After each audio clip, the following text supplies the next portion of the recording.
leitura entrou por outra via aqui, né? A leitura tinha um outro lugar e não era para ser obrigação. E acho que por isso que deu certo, né? Quando começou, tinha sentido.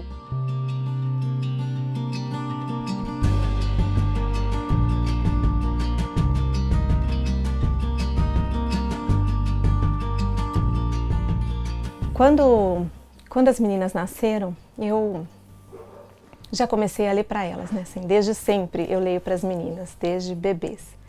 Mas eu fui ampliando o acervo também pelo interesse de formar leitores dentro da minha casa. Então, foi acontecendo mesmo, o que foi acontecendo na casa é que ele começou com uma estante menor, né? E a gente foi ampliando a estante porque eles foram tomando conta. Na minha família, as pessoas leem muito pouco. Eu sou um dos primeiros leitores a valer, mas tinha muita história para contar. Minha avó, principalmente, foi a pessoa que mais me contava histórias, né? Mas o que me marcou muito mesmo foram as artes visuais, né? Depois eu fui coletando isso de cada hora de um canto e falando, olha, é de desenhar, de ouvir, de ver por aí, de ouvir minha avó falar. Foi se tornando literatura, assim. Fui encontrando, até que cheguei no Objeto Livre e falei, olha, eu estava todo o tempo lidando com você de um outro jeito, você está aqui agora, nessas páginas, que coisa legal, né? Entrelaçadas simetricamente, as grades de uma gaiola aberta não abrigam ninguém ou quase nada. Um ovo. A gaiola ali no meio da sala, a sala com uma janela pequena no alto, só ela de janela naquela sala ali. O sol que entra pequeno pela janela aquece o ovo no meio da gaiola, no meio da sala com uma janela pequena.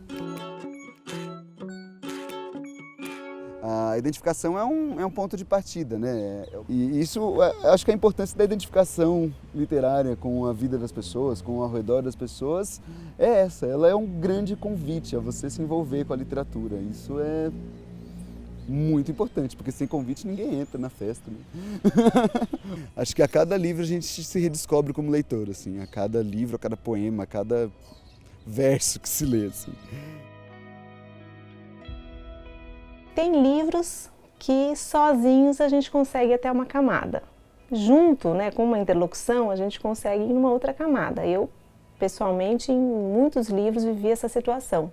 Agora, que caminho que a gente tem? A gente pode escolher o caminho de livros fáceis, né? Aqueles com a linguagem mais simplificada, infantilizadas, ou a gente pode escolher esses livros que têm nó dramático, né? Uma boa narrativa, uma linguagem mais complexa, com a complexidade que tem a versão social, quer dizer, aquilo que a gente precisa, né, para avançar, boas tensões, e que com a mediação ele se desloca. A gente quer provocar deslocamentos.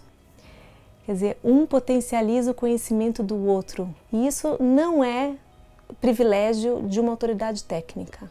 Todos podem fazer isso o tempo todo. Então, a gente precisa pensar, acho que nessas melhores condições, né, para criar essa mediação e ajudar os alunos, as crianças a avançarem. Então, desses livros que estão aqui, esses dois aqui nós lemos juntas, né? O Sonho de Lu Shizu e Olha lá, Ana. Fala assim, mas como assim? Você morre de rir. A outra fala assim, nossa, mas isso daqui é muito complexo, esse livro é muito complexo. E a outra dá risada, né? Então, no mínimo, é um livro provocador, né? É um livro que traz algo aberto, né? Que traz algo interessante, assim, que a gente tem que parar e falar, tem que parar e olhar, assim, o que tem aqui dentro. E aí esse lugar da mediação, né? Que é de provocar essa troca de olhares, né? Essa troca de percepções. Ao mesmo tempo que a gente tem que estar aberta a escutar, né? Receber a percepção do outro, é também se sentir capaz a provocar o outro a ver, né? As duas coisas e entender que elas são capazes de fazer as duas coisas. Elas também têm que escutar e também são capazes de provocar. Acho que nós três somos mediadoras aqui nesse sentido. Eu gosto de ler porque eu aprendo muito com os livros. Tem um jeito de escrever melhor, de ler melhor e de conhecer novas palavras. acho que algum livro eu sempre vou levar junto comigo. É o que eu acho. Eu não sei, mas eu acho que eu vou ter sempre um livro me acompanhando. Porque pra mim ler é muito importante, eu gosto muito. Eu descubro cada vez coisas novas, eu aprendo também, eu acho muito legal, adoro ler. É como a gente vai conseguindo com esses novos livros, né, que a gente tem recebido, de livros que têm trazido um material, aí, um interjogo de texto e imagem que de fato interpelam muito mais o leitor. A gente vive hoje, observa leitores que estão conseguindo experimentar, né, viver essa experiência de leitura com livros que exigem deles, né, que eles façam uma leitura, né, de ilustração e texto, e a cada encontro com aquele livro conseguem ver uma camada a mais, conseguem entender um pouco mais. É um leitor novo, assim, um leitor muito mais potente do que nós fomos, mas muito mais, eu não tenho a menor dúvida, e acho que a gente tem que abrir para muitas pesquisas, porque é um material, né, esses livros, eles se apresentam, eles colocam desafios muito diferentes do que a gente tinha antes, né? Exigem outra postura, outro comportamento do leitor, outra interpretação, outra construção de sentido. Isso não é pouca coisa. E tem um elemento que eu acho interessantíssimo aqui. Esses livros colocaram uma relação menos assimétrica entre o adulto e criança, porque o que as crianças têm visto, nós não conseguimos ver. E isso é algo também muito novo, porque a gente sempre se colocou na relação com a leitura como leitores mais experientes. Agora, com esses livros, se iguala, porque as crianças, elas veem muito mais, em muitas situações, né?